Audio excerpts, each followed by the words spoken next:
Welcome back to the MMA Meltdown radio show here on Mile High Sports, AM 1510, FM 93.7. I'm your host, Matt Sierra.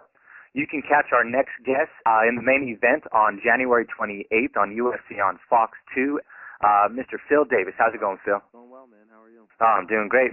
I mean, you're so young in this sport, Phil. It's great to see this next crop of guys coming in, and it's really great to see the sport evolving, and you're a clear sign that it is evolving. You know, with the 9-0 record, your future seems very bright right now. What is it like for you to be on a huge stage like Fox at such an early stage of your career? Man, it's crazy. No, I'm just so thankful. It's such a great opportunity to fight on Fox, you know, especially as a main event. Yeah, and the opponent is awesome. I mean, it's definitely a statement against your character and your talent that you're fighting somebody like Rashad Evans on a stage like this, so that is completely awesome there. Now, you know, looking at this fight against Evans, it seems to be that your wrestling is what's getting the most attention here. But what are some of the other things that Evans should be concerned about when he faces you? His face, his ribs, anything that he doesn't want to be black and blue come Sunday morning. Those are all things that he should be concerned about. Let's see. That's basically it, you know. And those are things that are going to happen outside of wrestling. I mean, obviously you're striking, your kicks, you love leg kicks, you give them out for Christmas, you said.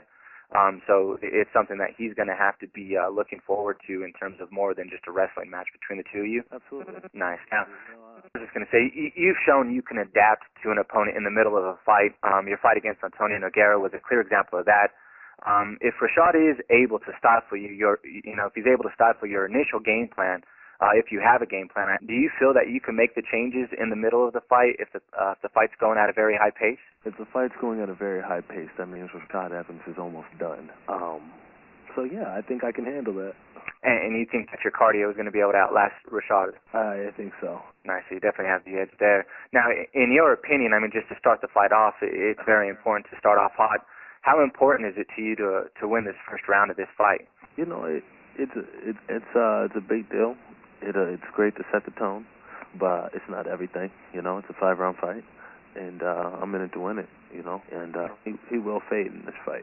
And you know, really, if any part of your game is lacking respect for Rashad, really, it's your ability to knock out a high-level guy.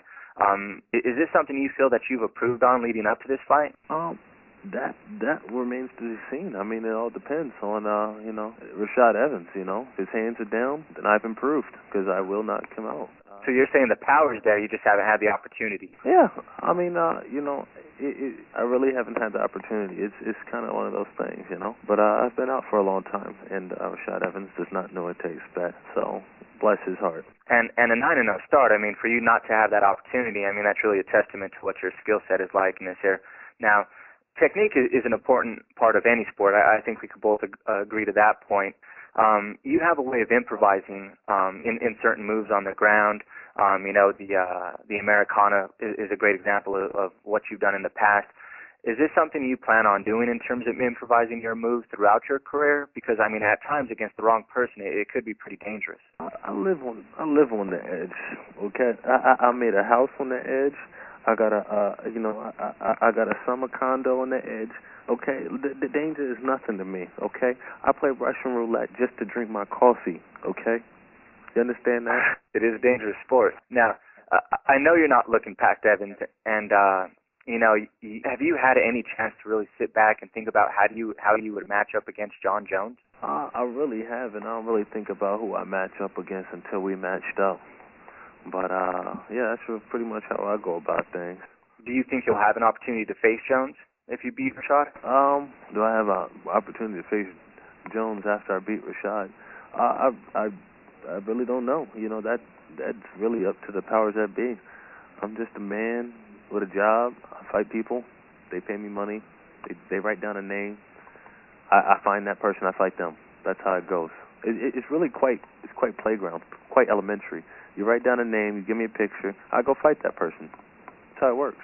Now, at this point, I mean, obviously, you know, you're coming up through the ranks, you know, so it makes sense for you to have that kind of outlook. And a lot of fighters who are coming up through the ranks, you guys have to have that outlook, because whoever they're going to put in front of you, that's who you're going to fight. I mean, obviously, it's a sport with Zuffa where you can't be too picky. Say you do find yourself, as the title holder, do you feel that you'll try to find ways to maybe be a little bit more selective about who you fight? I mean, right now, I pretty much love where I'm at as far as just taking whoever the company gives me, and later on after I'm the champion, I don't know, maybe things have worked differently, maybe not. I don't really care. I'm not too worried. I'm in it to be the best, and sometimes that means you got to beat everybody. Right. Now, Phil, I definitely want to thank you for taking the time again. We're so close to your fight. I appreciate you coming on the show. Again, fans, you can catch Phil Davis on UFC on Fox 2, Evans versus Davis. And best of luck to you, Phil. Thank you.